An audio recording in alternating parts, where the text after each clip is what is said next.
Guys, स्वागत है आपका हमारे यूट्यूब चैनल कोडी पापा पे। पिछले ट्यूटोरियल में हमने क्लियर किया था जितने भी जो अर्थमेटिक ऑपरेटर्स होते हैं उनको हमने क्लियर किया था कि वो कैसे काम में होते हैं और उनका किस तरह से यूज में हम लोग लेते हैं। आज हम लोग जो कवर करने जा रहे हैं वो हम करेंगे इस ट्यूटोरियल के अंदर असाइनमेंट ऑपरेटर्स को, कि असाइनमेंट ऑपरेटर्स क्या होते हैं और वो किस तरह से काम में होते हैं। सो दोस्तों, असाइनमेंट ऑपरेटर्स बेसिकली जावास्क्रिप्ट का एक बहुत ही इंपॉर्टेंट पार्ट है और इसे आप थोड़ा सा ध्यान से देखिएगा। असाइनमेंट ऑपरेटर्स को हम equals to, plus equals to, minus equals to, multiply equals to, great slash equals to, modulus equals to, इस तरह से इसकी जो वो होती है। तो मैं आपको अपने वर्ड डॉक्यूमेंट में पहले चलता हूँ ताकि आप लोग समझ जाएं कि असाइनमेंट ऑपरेटर्स को हम कैसे कॉल करवाते हैं। सो गाइस, आपको यहाँ मेरी स्क्रीन विजिबल होगी। इसमें आप देखिए की ऑपरेटर्स एग्जाम्पल और सेम एज। पहले आप देखो, पहले आपको याद हो तो पिछले जो ट्यूटोरियल्स में हमने देखा था कि ए की वैल्यू सपोज 5, बी की वैल्यू 10, और फिर मैं उसे कैसे कॉल करता था, C C equals to A plus B और डॉक्यूमेंट डॉट राइट सी। ठीक है, ऐसे करवाता था ना। अब यहाँ पे थोड़ा सा क्या है कि path of way, right of the way code का चेंज हो गया है। अब क्या होगा कि जैसे ऑपरेटर्स हमारे पास में इक्वल, जैसे एग्जांपल है ये x equal y, same as x equal y, operator जो है इक्वल। अब प्लस इक्वल, इसमें एग्जांपल जो है x प्लस, जैसे x plus equals to y, same as x equal to x plus y. ठीक है। माइनस इक्वल, ये इसका क्या है कि x माइनस इक्वल वाई, ये सेम ऐसे काम करेगा x equal to x minus Y.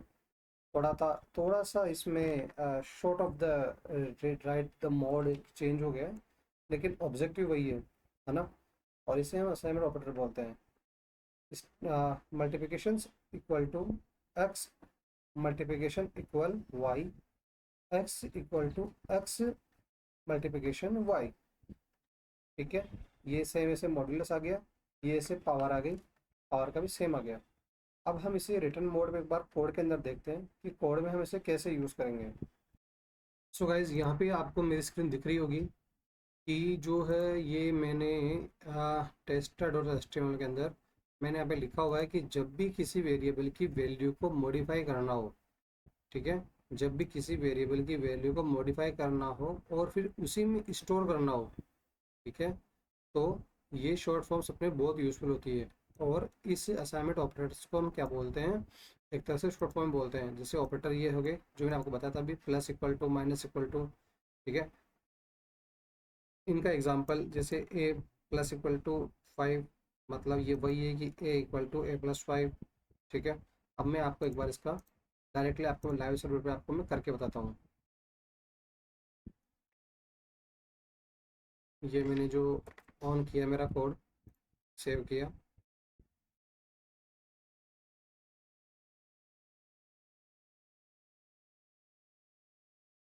एक बार रिफ्रेश कर लेते हैं।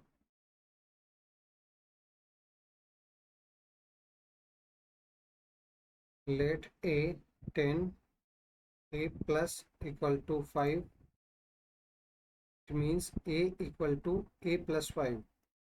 तो a plus 5 document dot write का मैंने ए किया, तो यहाँ पे कुछ प्रिंट नहीं हो रहा। क्यों प्रिंट नहीं हो रहा वो हम एक बार देख लेते हैं कि क्यों प्रिंट नहीं हो रहा है।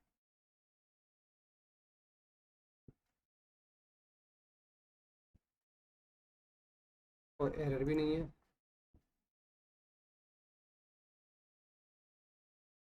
अच्छा, यहाँ जो है मैंने HTML में मैंने यहाँ पे रिमूव कर दिया मैंने हेड टैग को, इस वजह से यहाँ पे हमारा ये कॉल नहीं हो रहा था बॉडी। और मैंने जो है HTML को मैंने बंद करने का यहाँ पे,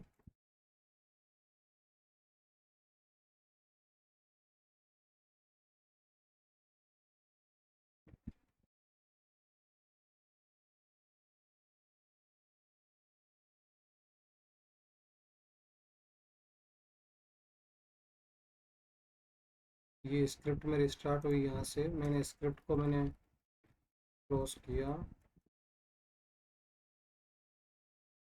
ठीक है, फिर मैंने कॉल क्लोज किया बॉडी को, फिर मैंने क्लोज किया HTML को। अब मैंने सेव किया।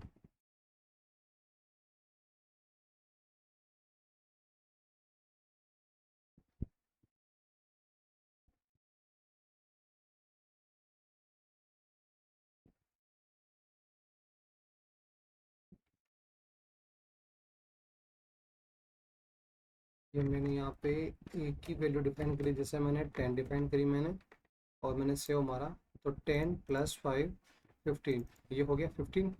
Document dot write it means a equal to, ये कुछ इस तरह से हो गया जैसे कि मैंने यहाँ पे डायरेक्टली मैंने कोड डिफाइन कर दिया, A plus equal to 5, document write में ए किया मैंने, तो ये इस तरह से कुछ हो गया a + 5।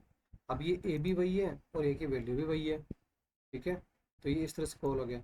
इसको आप इस तरह से समझ सकते हो कि जैसे मैंने वैल्यू, जैसे मैंने कॉल कराया, जैसे मैंने वेर सी, ठीक है, इसकी वैल्यू डिफाइन करी मैंने 25, ठीक है। वेर डी, इसकी वैल्यू डिफाइन करी मैंने 10, ठीक है। वेर ई, ई डिफाइन किया मैंने, और इसको मैंने यहाँ पे वेर ई, इसको मैंने डिफाइन किया यहाँ पे सी प्लस डी, ठीक है। इस तरह से मैं डिफाइन किया, और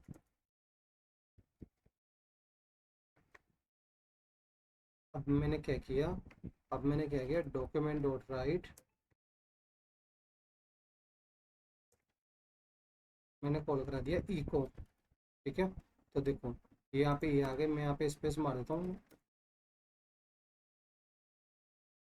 एस्टिमेट के साथ में। अब देखिए 25 + 10, 35 आ गया। अब ये तो हो गया नॉर्मल वे, ये तो हो गया पुराना नॉर्मल वे जो मैं आपको बता रहा था। अब यहीं पे इसको हमने कैसे किया कि सिंपल यहाँ पे क्या किया कि ये जो अर्थमेटिक ऑपरेटर है प्लस इक्वल टू, ये प्लस इक्वल टू यहाँ पे यूज़ कर लिया। ये कुछ इस तरह से कि जैसे मैंने सी की वैल्यू 25 थी, और मैंने यहाँ पे c plus equal to call करा दिया और 10 डिफाइन कर दिया, डॉक्यूमेंट डॉट में डायरेक्ट मैंने सी लिखा, तो यहाँ पे 35 आ गया। ये इस तरह से हो गया कि जो मैंने एक तीसरा जो वेरिएबल बना रहा था मैं ई करके, इन दोनों को जोड़ने के लिए उसकी मेरे को जरूरत ही नहीं हुई, और यहाँ पे मेरा काम हो गया। अब जैसे मैं यहाँ पे इसको माइनस माइनस इक्वल टू कर दूंगा, देखो तो यहाँ पे क्या हो जाएगा 15। यहाँ पे मैं जो है मल्टीप्लाई इक्वल टू कर दूंगा, तो क्या हो जाएगा यहाँ पे 250, क्योंकि गुणा हो गया यहाँ पे, ठीक है। मैं यहाँ पे जो है आ डिवीजन कर दूंगा, तो ये हो गया डिवीजन। मैं यहाँ पे कर दूंगा अगर मॉड्यूलस, तो मॉड्यूलस हो जाएगा यहाँ पे, देखो ये मॉड्यूलस हो गया। अगर मैं यहाँ पे कर दूंगा पावर, तो ये पावर हो गई यहाँ पे। सो होप सो गाइस कि ये जो है, ये आपको सिंपल सा एग्जांपल यहाँ पे क्लियर हो गया होगा। यहाँ पे मैं यहाँ पे आपको एक और एग्जांपल बताता हूँ मैं। जैसे मैंने यहाँ पे डिफाइन किया मैंने वेर डी 10, ठीक है, वेर डी 5, ठीक है। अब ये जो मैं वेर ई डिफाइन करके, और मैं इनको ई प्लस डी ये कर रहा था, और डॉक्यूमेंट डॉट राइट, मैंने आपको सबसे पहले बताया था डॉक्यूमेंट राइट में ई कॉल करा रहा था। अब देखो मैं यहाँ पे ई कॉल कराऊंगा तो क्या आएगा 15, नॉर्मल सी बात है कि ये तो ऊपर वाला एग्जाम्पल में हटा देता हूँ मैं। आ देखो इसमें तो क्या था कि एक ही वेरिएबल को मैंने कराया था। अब जैसे यहाँ पे आप सोच रहे होंगे कि ये डबल डबल जो है, पहले तो जो डबल डबल में कर रहे थे और अभी ये सिंगल में कर रहे हैं, तो मैंने यहाँ पे डबल भी इसीलिए मैंने किया कि जैसे देखो मैंने ई और डी की वैल्यू मैंने अलग अलग लगाई, और एक थर्ड वेरिएबल लेके इन दोनों को मैंने प्लस किया और ये मैंने कॉल करा दिया। अब अगर मगर मैं इसी को जो है, मैं यहाँ पे मुझे ई डिफाइन करने की जरूरत ना पड़े, और मैं इसी तरह से ये जो अपने असाइनमेंट ऑपरेटर्स हैं इसकी हेल्प में कर दूँ तो कैसा रहे। जैसे देखिए इस तरह से ये मैंने किया, variable e minus equal to D,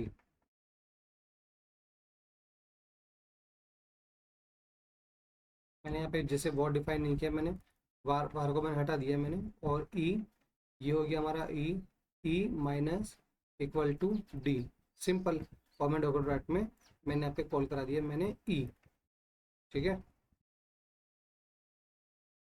चलो मैं सी करता हूँ यहाँ पे ना, सी डी, और यहाँ पे मैं करता हूँ सी, और यहाँ पे कॉल करता हूँ सी,